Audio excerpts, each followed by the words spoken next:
The alarm was not the kind that brought relief. Captain Marcus Hayes stood in the observation deck of Kessler Station, watching the black void of space through the reinforced glass. 3 hours ago, the sensors had picked up something impossible. Now, that impossible thing was getting closer. "Run it again," Marcus said to the communications officer without looking away from the stars. Lieutenant Daniel Ross pulled up the signal data on the holographic display. The pattern repeated. A ship, a real ship.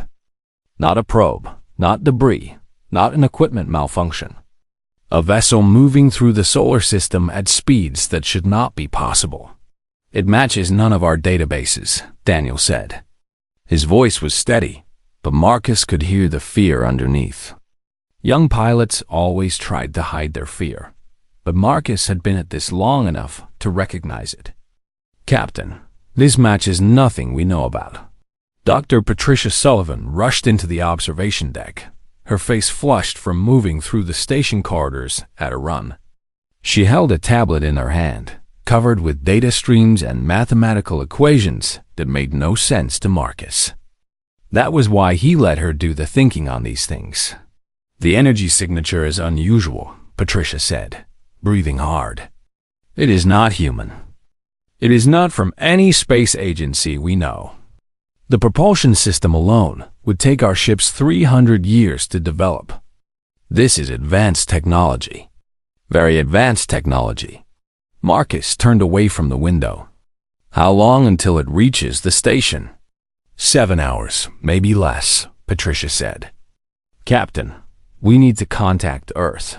We need to tell them something is coming." "I am already doing that," Daniel said. He was already sending the message, the digital signal racing back toward Earth at the speed of light. But Earth was far away. Even at light speed, the message would take 20 minutes to arrive. Their answer would take another 20 minutes to return. 40 minutes of waiting while the unknown ship came closer. The observation deck felt cold. Marcus had been to space many times, but there was something about the unknown that made even experienced soldiers feel small. "The ship will not respond to any of our hails," Daniel said. "We have sent 20 signals in every frequency we know. Nothing. No answer. No recognition. Nothing at all." Patricia was studying her tablet with intense focus. "Captain, there is something else. The ship is changing its course. It was heading toward Mars. Now it is heading toward the station. Toward us." Before Marcus could respond, the station's main alarm began to sound. Not the test alarm. Not the drill alarm. The real alarm. The one that meant danger was coming. The central command room filled with crew members running to their stations. Everyone moved with purpose, but Marcus could see the worry on their faces. They had trained for many things, but they had never trained for this. Commander Krell appeared on the main communication screen. The alien observer looked even more uncomfortable than usual. His blue skin seemed darker, and his large black eyes held something that looked like concern. Krell was from the Zenith Council, the organization that governed most of the known galaxy. He was here to watch humans, to see if they were worth the Council's time and resources. Marcus had never liked having Krell around, but he was an official representative of the Council, and there was nothing Marcus could do about it. "Captain Hayes," Krell said in his high-pitched, careful voice, "I have received notification of an unknown vessel approaching your station. I must inform you that this ship matches the energy signature of a Krillian scout vessel." The room went silent. Everyone had heard about the Krillians. They were old, they were powerful, and they took what they wanted. The Zenith Council had rules against conquest and invasion, but the Krillians did not follow those rules. The Krillians followed only one rule. If you were weak, you were taken. If you were strong enough to fight, you earned the right to negotiate. "What do they want?" Marcus asked. "That depends on what they want to take," Krell said. There was no comfort in his words. "Captain, The Krillians have scouts in many regions of the galaxy. They gather information on young species, on their resources, on their military strength. Usually, they are only watching. And what happens after they finish watching? Patricia asked. Krell was quiet for a long moment. Usually, they come back with a larger fleet. Marcus moved to the center of the command room. All eyes turned toward him. This was his station. These were his people. And a threat was coming that no one had planned for. Daniel, keep trying to make contact. Use every frequency, every language database we have. Tell them we are human. We are a peaceful species, and we request peaceful communication. Yes, Captain, Daniel said, but both of them knew what Krell had meant. Peaceful words meant nothing to the Krillians. Patricia stepped closer to Marcus. We need to tell Earth. We need to prepare the planet's defenses. I know, Marcus said, but defenses take time. We have 7 hours. Earth will barely have time to understand what is happening before the Krillians get here. Then what do we do? Patricia asked. Marcus looked out at the black void of space. Somewhere out there, the ship was coming. A ship from an ancient species. A ship that had conquered worlds. A ship that saw Earth as nothing more than another world to be taken. We do what humans do, Marcus said. We survive. We adapt. And we fight if we have to. The observation window showed the stars, cold and distant. But now those stars held something new. Death was coming from one of them, traveling faster than anything Marcus had ever seen. And Kessler Station, floating in the vacuum between Mars and Earth, was directly in its path. Behind Marcus, the crew worked at their stations. No one spoke. No one complained. They all understood. This was not a test. This was not a drill. This was real. The Krillians were coming, and humanity was about to learn what it meant to stand alone in a galaxy that did not care if you lived or died. The communication with Earth took longer than expected. The signal had to travel millions of kilometers. By the time General Victoria Ross received the message on Earth and sent her response back, the Krillian scout ship was already close enough to see on the station's visual displays. It was a dark shape against the black of space, sleek and wrong. It looked like a predator, shaped for violence. Marcus read the message from Victoria twice. She was his sister, the commander of Earth's Defense Force. She had never minced words, and she did not start now. We are working on defense preparation. 72 hours before the main fleet arrives. We cannot evacuate the planet. Prepare for impact. Send all tactical data. We are sending combat support. 72 hours. That was the estimate from the Zenith Council's database. When Krillians sent a scout, the main fleet usually came within 3 days. 3 days to save a species that had only just learned to leave their home planet. Captain, you need to see this, Patricia called from her station. She was surrounded by screens filled with information about the Krillian ship. The Krillian vessel is broadcasting a message. It is in a translation format. It wants to communicate. Put it through, Marcus ordered. The voice that came through the speakers was harsh and clicking, like stone grinding against stone. The computer translated the words in real time. This is Scout Commander Vex of the Krillian Expansion Fleet. I scan a station with human genetic signatures. You are young. You are weak. You will submit your star system and all resources to Krillian authority, or we will burn your world and take what remains. Marcus felt something cold settle in his stomach. This was not negotiation. This was not a threat meant to be answered. This was an ultimatum from something that had never lost a war. Daniel, Marcus said, tell the scout commander that we are a young species, but we are not weak. Tell them humanity will defend itself. Daniel's face went pale, but he sent the message. For a long moment, nothing happened. Then, Commander Vex's voice returned. Bold words from a species that still uses chemical rockets. You amuse me. I will send a full combat assessment team in 12 hours. They will study your military capability. Then the decision will be made whether to preserve your planet as a resource or destroy it as waste. Comply with all instructions or die. The communication ended. The scout ship moved into an orbit around Mars, watching. Waiting. Marcus stood up from his chair. All senior staff to the command room, now. Within minutes, the most important people on Kessler Station were gathered around the main table.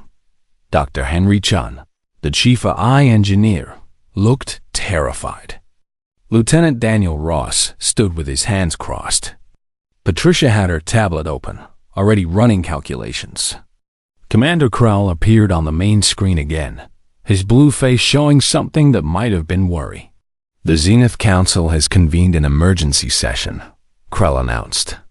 We are discussing whether to intervene on behalf of your species. How long will that discussion take? Marcus asked. The voting process can take weeks, Krell said quietly. Marcus felt something break inside him. Weeks. They had 3 days. Then, we cannot wait for the council, Marcus said. Everyone at the table looked at him in shock. We are going to do this alone. Captain, Patricia said carefully. The Krillians have technology we cannot understand. We have no weapons that can match them. True, Marcus agreed. But I read your report on their scout ship's energy signature. You said something about frequency vulnerabilities. Patricia's eyes widened as she understood what Marcus was suggesting. You want to use the electromagnetic pulse weapon. The experimental one that has never been tested in real combat. I want to do more than that, Marcus said. I want to use the station as bait. I want to draw their attention away from Earth long enough for the planet to prepare its defenses. And I want that experimental weapon to be ready when their advance forces arrive. Daniel stood up. Captain, if we engage the Krillians directly, we will be seen as an act of war by the entire galaxy. The Council might support Earth because of our actions. Or they might do nothing, Marcus said, because that is what they have done so far. We cannot sit and wait for bureaucrats to decide if our people are worth saving. We have to act. Henry Chun was already typing on his workstation. I can have the electromagnetic pulse weapon operational in 8 hours if we push the systems hard. But the weapon requires a delivery vessel. A ship that can get close enough to the Krillian craft to deploy it. Everyone looked at Daniel. He was the best pilot on the station. He was also the brother of General Victoria Ross, which meant he understood what was really being asked. He understood that a direct attack on a Krillian ship meant death. It meant flying through weapons fire and enemy fighters. It meant a mission with almost no chance of success. I will do it, Daniel said simply. Your sister has sent a transport with support crew and military specialists, Patricia said, looking at her communications log. They will arrive in 14 hours. She is sending Captain Luke Morrison and a team of combat experts. They are not leaving Earth defenseless. They are leaving Earth with fewer defenders so that we can fight here. Marcus nodded. This was what humanity did. This was what separated them from species that simply accepted what was given to them. Humans fought. Humans sacrificed. Humans refused to accept defeat. Over the next 8 hours, the station transformed. The experimental weapon was moved into Daniel's fighter. The ship's systems were modified to match Patricia's designs. Earth's orbital defense grid was networked with Kessler Station. Messages were sent to every military installation on Earth, preparing them for the possibility of a Krillian attack. Commander, Krell watched all of this from his position on the communication screen. His blue face showed nothing, but at one point, he spoke to Marcus privately. What you are planning is suicide, Krell said. You understand that, yes?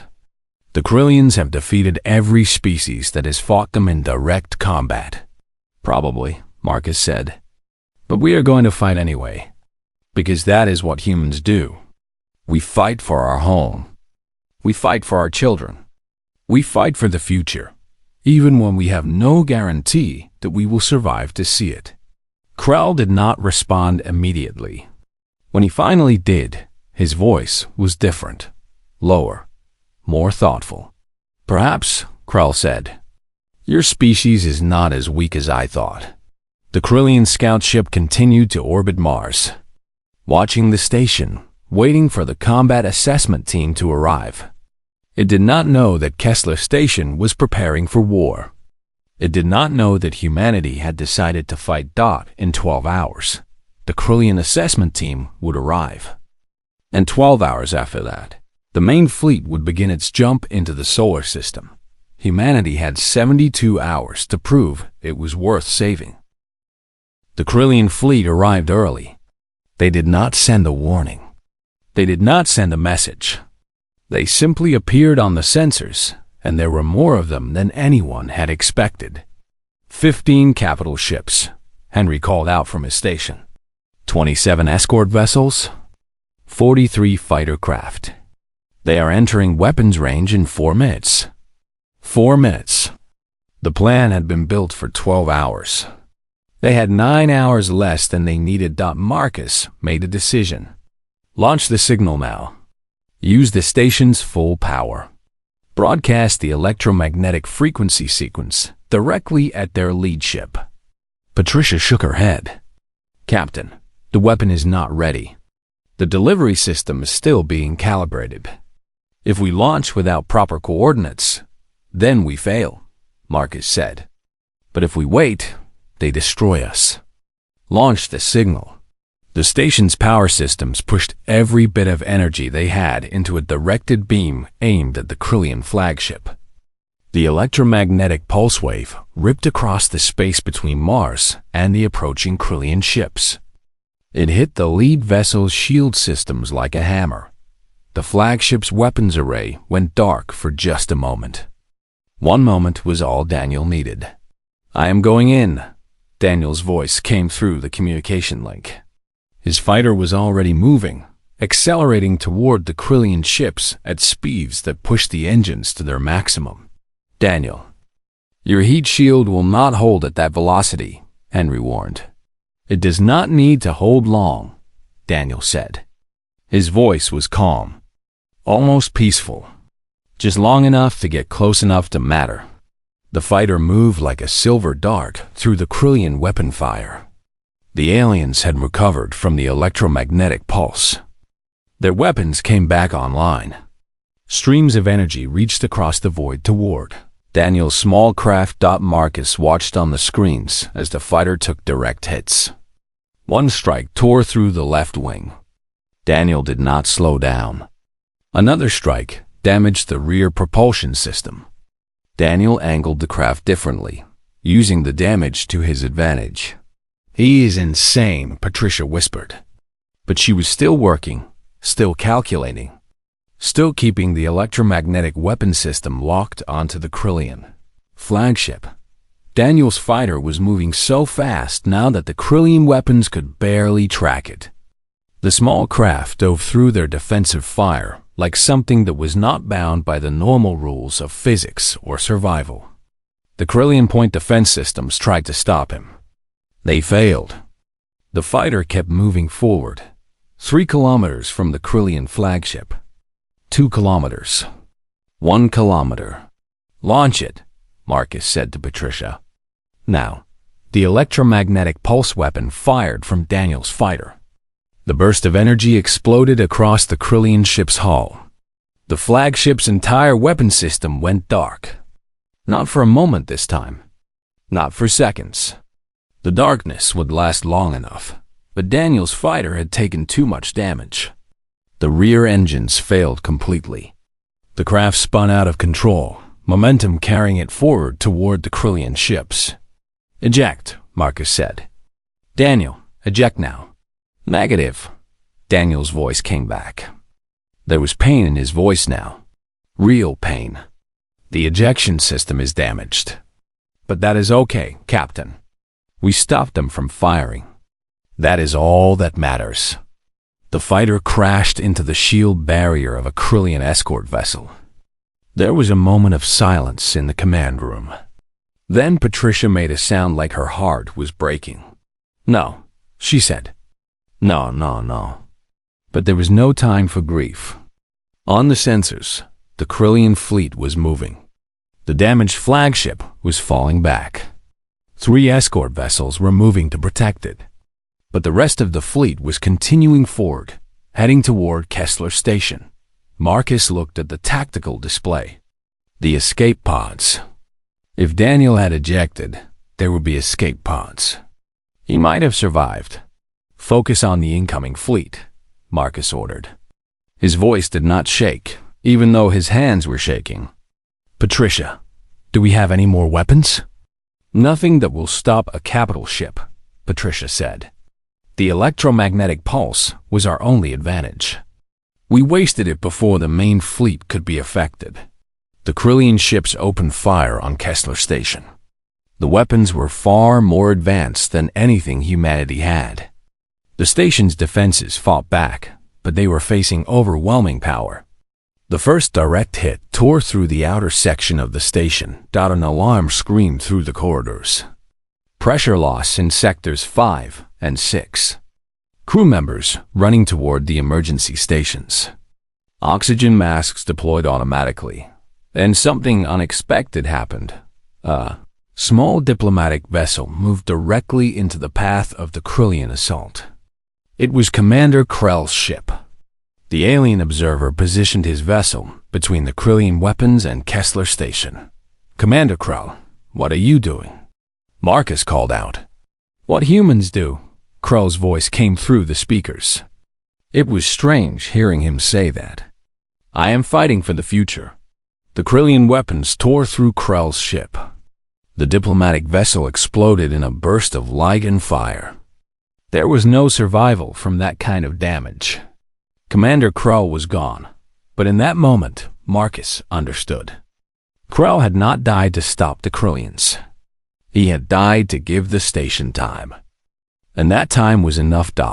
A message came through from Earth. General Victoria Ross, fighting her own battle to prepare the planet's defenses, had managed to launch an orbital strike at the Krillian fleet. The strike was not powerful enough to destroy a ship, but it was enough to force the Krillians to deal with a threat from 2 directions. Suddenly, the Krillian focus was split. They had to deal with Kessler Station firing on them. They had to deal with Earth's orbital weapon systems. They had to deal with a small human fighter that somehow had survived its crash and was now transmitting a location signal that allowed rescue teams to move toward it. The Krillians had never faced a species that fought this way. They had never faced an enemy that kept fighting after every advantage was taken away. They had never faced humans. "The flagship is moving away," Henry called out. "The Krillian lead ship is withdrawing from active combat. They are moving to the outer orbital positions." The space around Kessler Station was filled with fire and violence. But it was different now. For the first time, the Krillians were moving backward. For the first time, they were retreating. Marcus pressed his hand against the observation window and looked out at the battle taking place before him. Ships were burning. Weapons fire lit up the darkness. But somehow, impossibly, humanity was still fighting, and the Krillians were running. The Krillian landing forces came down in 6 different locations across Earth. They hit major cities. They hit military installations. They hit places where they thought humans would be unprepared. What they found instead was an enemy they could not understand. In North America, Krillian soldiers landed near a military base in Colorado. They expected soldiers with advanced weapons. Instead, they found engineers who used construction equipment to create barriers. They found hackers who broke into Krillian communication systems from their computers.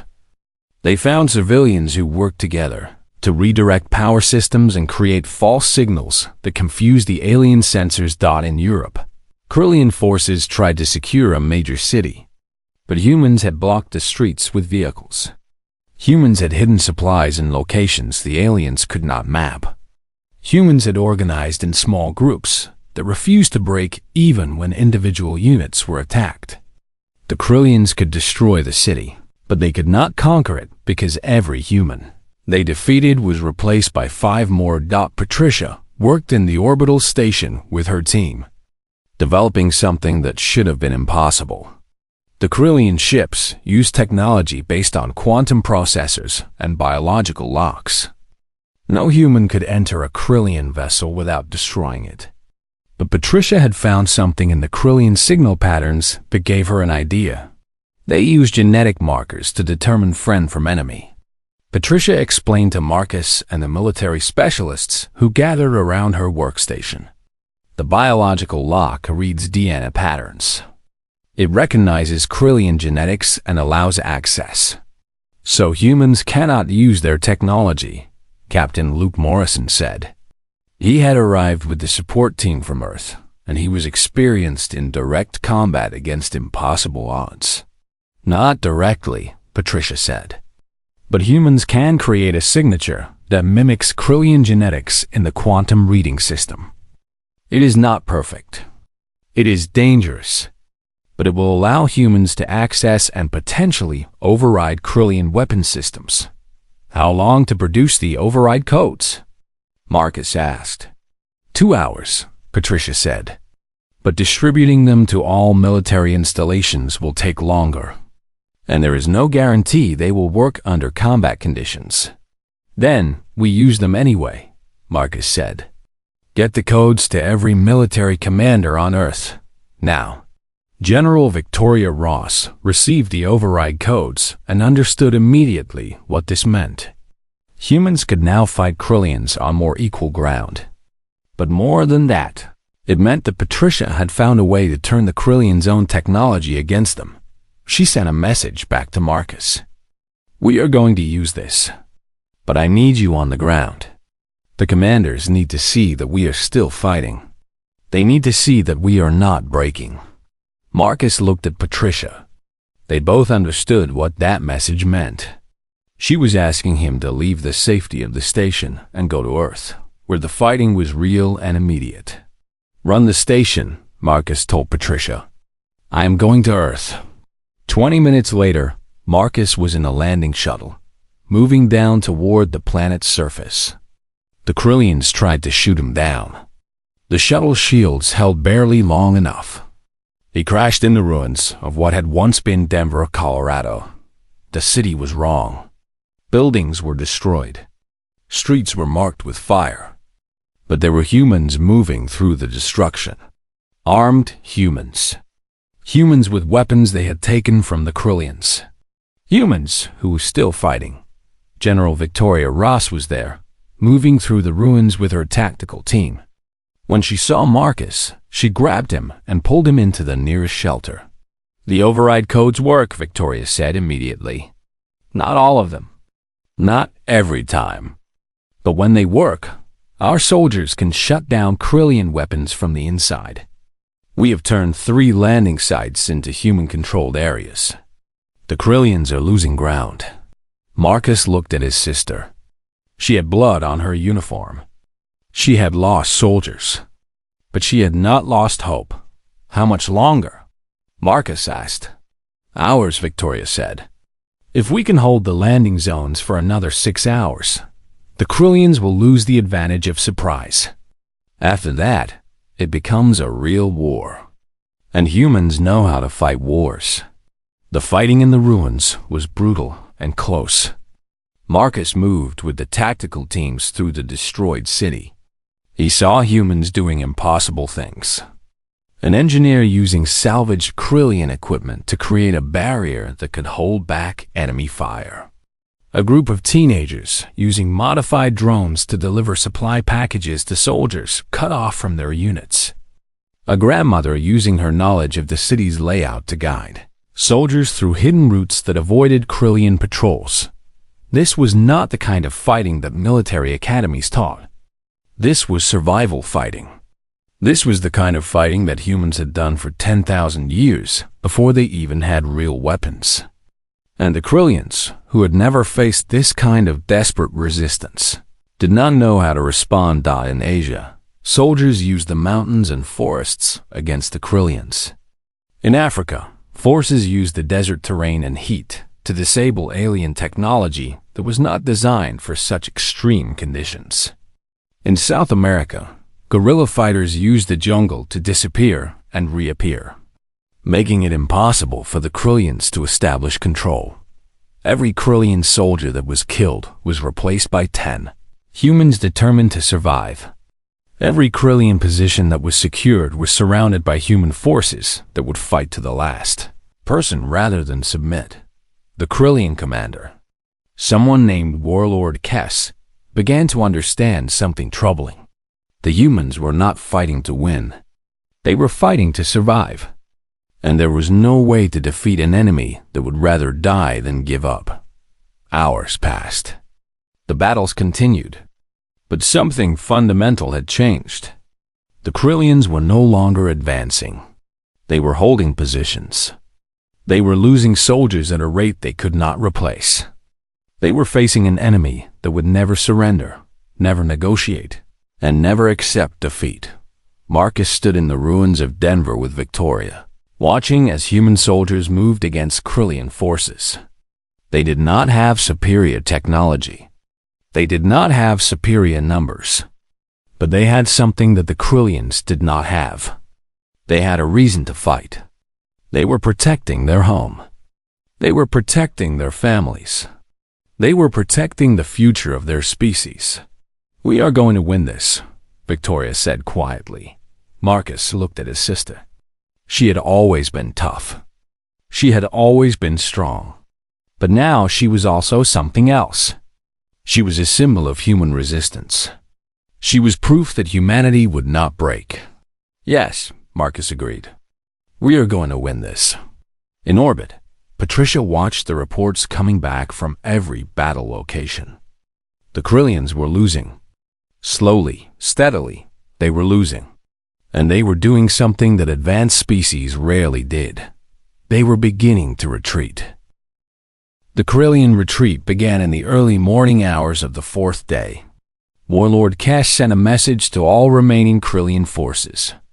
The words were simple and direct. Withdraw to the flagship. Prepare for jump space. Leave immediately. The Krillians had faced many enemies in their long history of conquest. But they had never faced anything like this. They had never faced a species that would sacrifice everything rather than accept slavery. They had never fought against an enemy that grew stronger with each loss instead of weaker. General Victoria Ross watched from her command post as the Krillian landing craft began their ascent. The human forces tried to shoot them down, but the Krillians had enough remaining technology to defend against the attacks.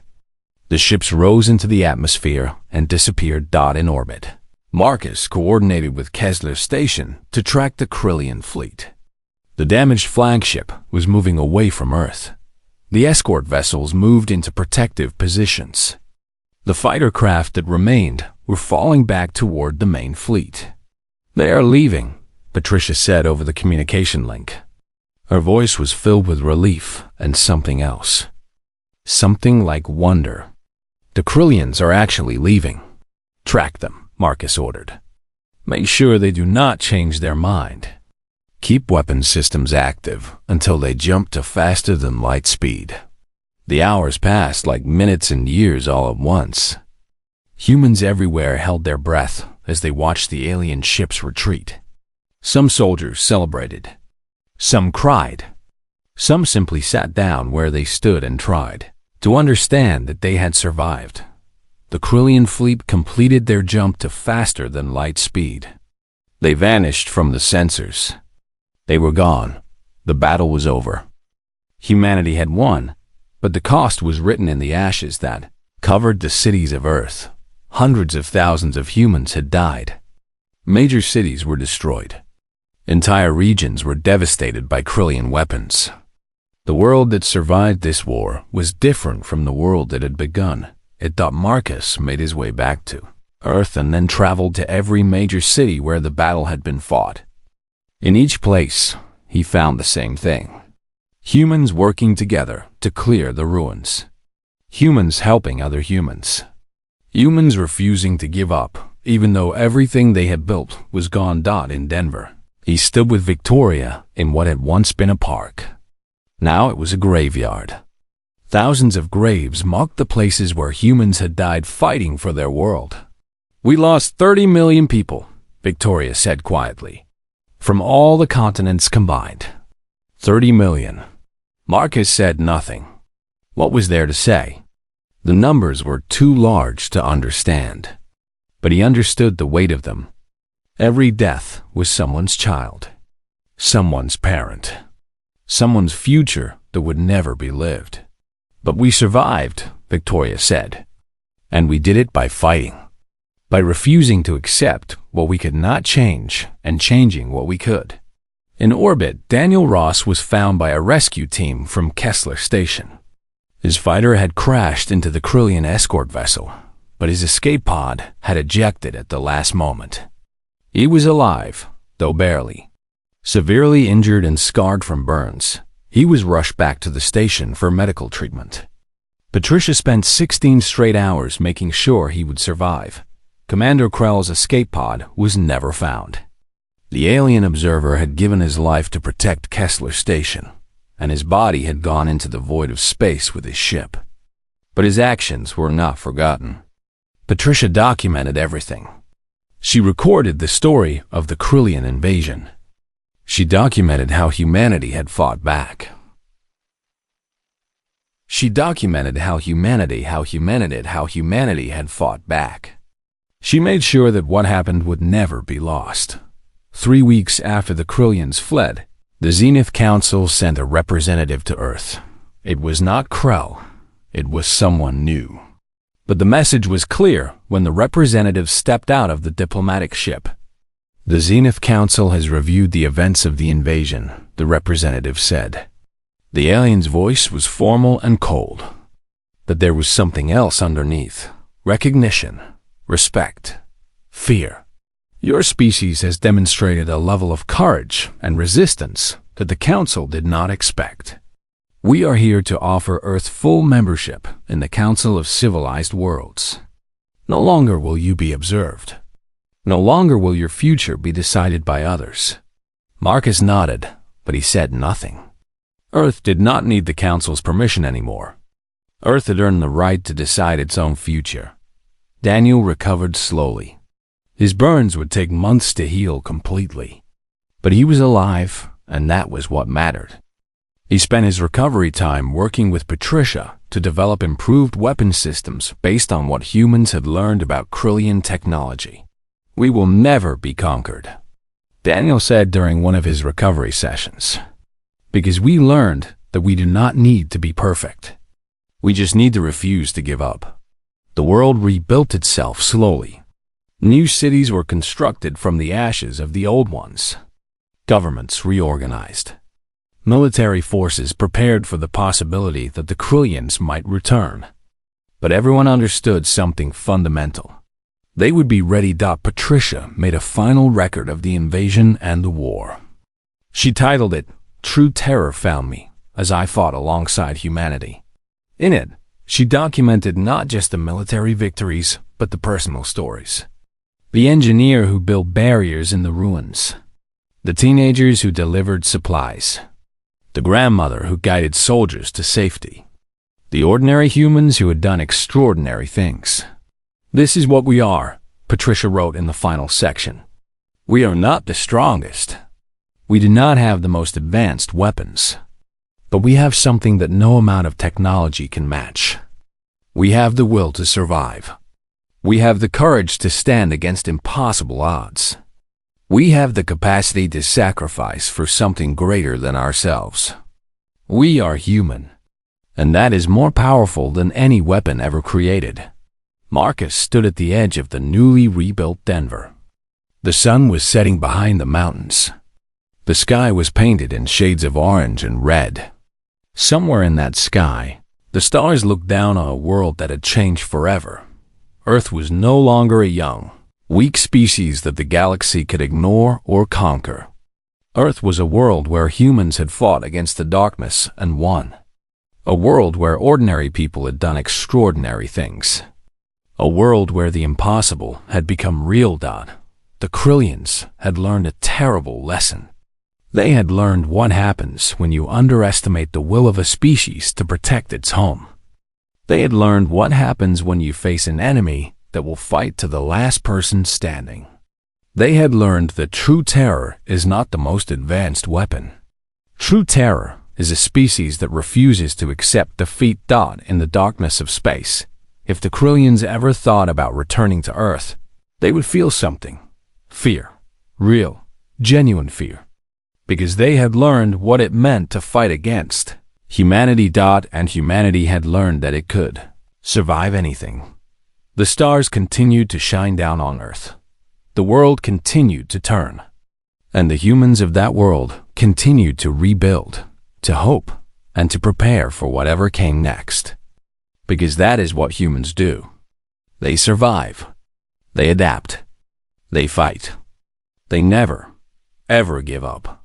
The true terror had found the Krillians, not the other way around.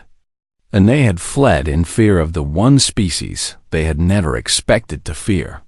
They had fled from humanity.